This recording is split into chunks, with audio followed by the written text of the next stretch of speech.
Hello everyone, my name is Reshma. I am working as an CSA in Bank of Baroda. I have joined the bank last year in September 2025. So, as the IBPS clerk notification can come anytime, I am sharing the IBPS clerk salary slip so that it will act as an inspiration for you all. I am a full-time banker now and I am trying to work on a YouTube. So, in the upcoming videos, I will share the details about my personal life, but for now I am sharing the detailed salary slip video of Bank of Baroda CSA, and the salary slip of all the CSAs of the public sector bank is just the same. There is a small difference that can be in the allowances only. Some people get extra allowances, some people don't get it, so that is the only difference. Otherwise the basic and the transport allowances, special allowances and dearness allowances is just the same for everyone who are working as an CSA in the bank. So let's start the video. Here you can see my name is written, which is Reshma. Clerical cadre मेरा joining date है, फिर उसके बाद मेरा retirement date है, फिर basic पे है 26,730 रुपये जो है बेसिक के ऊपर ही सारी सैलरी कैलकुलेट होती है। जितना आपका बेसिक है, अगर 26,000 है तो 26,000 के ऊपर ही ये जो नीचे दिए गए अलाउंसेस है उसके हिसाब से डिसाइड होंगे। अगर आपका 25,000 है तो ये बाकी जो सबऑर्डिनेटिंग अलाउंसेस है वो उसके हिसाब से कम होते हुए जाएंगे। सो सबसे पहले आपका बेसिक सबसे ज़्यादा ज़रूरी है। तो अभी तो फ़िलहाल मेरा 26,730 है। लोकेशन, डिपार्टमेंट, अकाउंट ये सब मैंने हाइड कर दिया है और ये मेरे 31 दिन की सैलरी स्लिप है। ठीक है, अगर यहाँ पर 25 दिन होता है, फिर 30 दिन होता, तो बेसिक ये जो है 26,730 से जो दिख रहा है ये उतना नहीं होता, कम होता। उसके हिसाब से फिर बाकी के भी अलाउंसेस कम होते होते जाते थे। सो ये 31 दिन की सैलरी स्लिप है। अनपेड डेज ये मैंने जुलाई 2026 की सैलरी स्लिप आप देख सकते हैं, पे पीरियड। ठीक है, उसके बाद branch, pan number, contribution type, generate करने का दिनांक और ये सारी चीज़ें मैंने हाइड कर दी है, कुछ चीज़ें। सो जो काम की चीज़ें है वो उस पर अपन बात करेंगे। जैसे मेरा बेसिक है 26,730, फिर उसके बाद डियरनेस अलाउंसेस 8,052, स्पेशल अलाउंसेस 8,903 और HRA मतलब जिस रूम में हम रहते हैं उसको पे करती है bank in the form of HRA।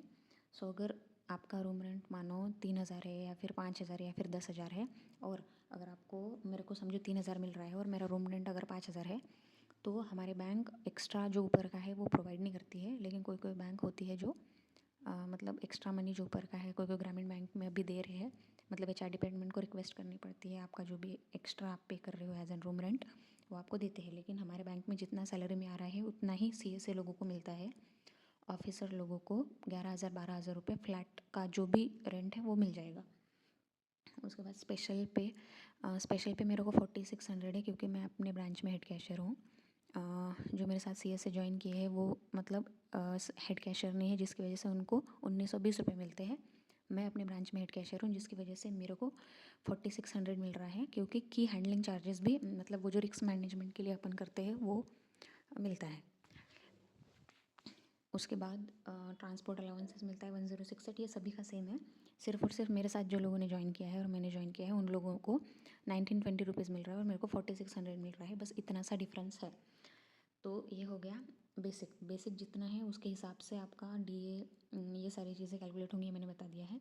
और उसके बाद DA हर 3 महीने में रिवाइज होता है, ये दूसरी बात है। तो ये है मेरी अर्निंग्स, मतलब जितना मेरे को आ रहा है अकाउंट में, क्रेडिट हो रहा है बैंक के एंड से। दूसरा है मेरा डेबिट कहाँ पे हो रहा है।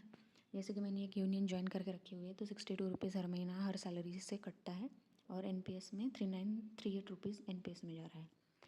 तो टोटल डिडक्शन है मेरा 4,000। टोटल सैलरी मेरी जो है इन हैंड मतलब sorry total salary 52,564 without deduction.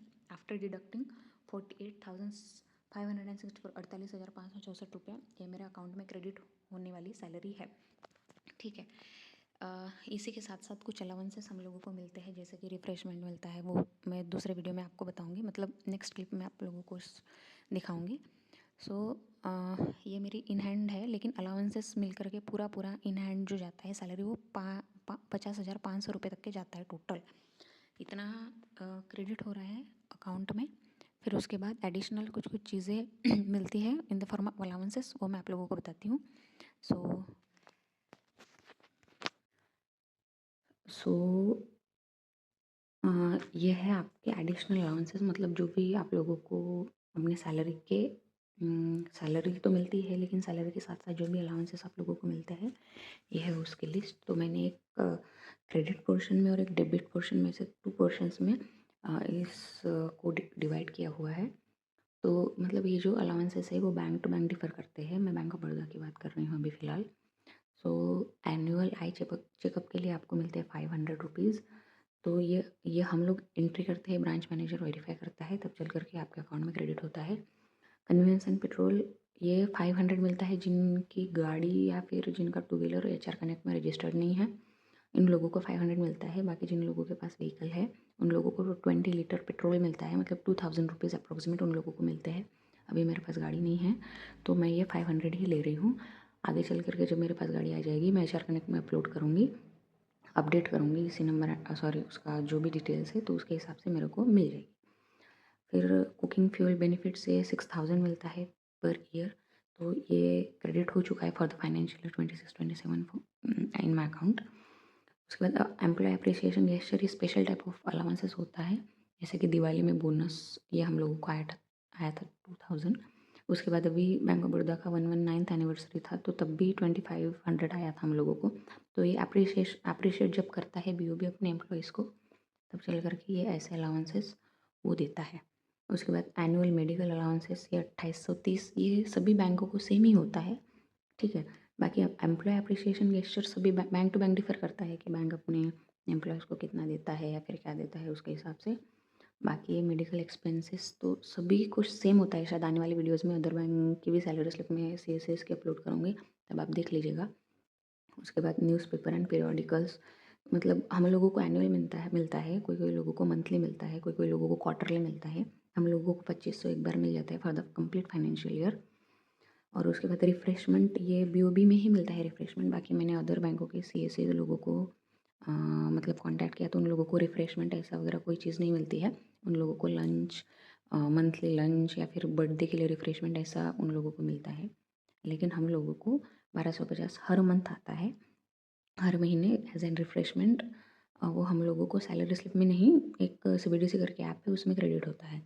उसके बाद हम लोगों को अभी से 3-4 महीने से मोबाइल एक्सपेंसेस चालू हुआ है, 472 रुपये। तो मोबाइल एक्सपेंसेस मतलब शायद फाइनेंशियल ईयर 26-27 से चालू हुआ है, इससे पहले मोबाइल एक्सपेंसेस नहीं था। मतलब मंथली आपका जितना भी एक्सपेंसेस हो वो अलग है, लेकिन 472 रुपये आपको रिम्बर्समेंट के तौर पर मिलते हैं, ठीक है। तो ये हो गई सैलरी स्लिप और उसके साथ साथ अदर मिसलेनियस क्रेडिट मतलब अलाउंसेस इन शॉर्ट। उसके बाद मेरा डेबिट हो रहा है एनपीएस में, जो कि मैंने आपको सैलरी स्लिप में दिखाया, और यूनियन मैंने ज्वाइन कर रखी है जिसमें 62 रुपीज़ दिखाई, 62 रुपीज़ डेबिट होता है। सो ये है CSAs of BOB CSA salary slip, मतलब ये कंप्लीट सैलरी स्लिप है। मेरे को इन हैंड 48,000 सैलरी आ रही है अभी के डेट में।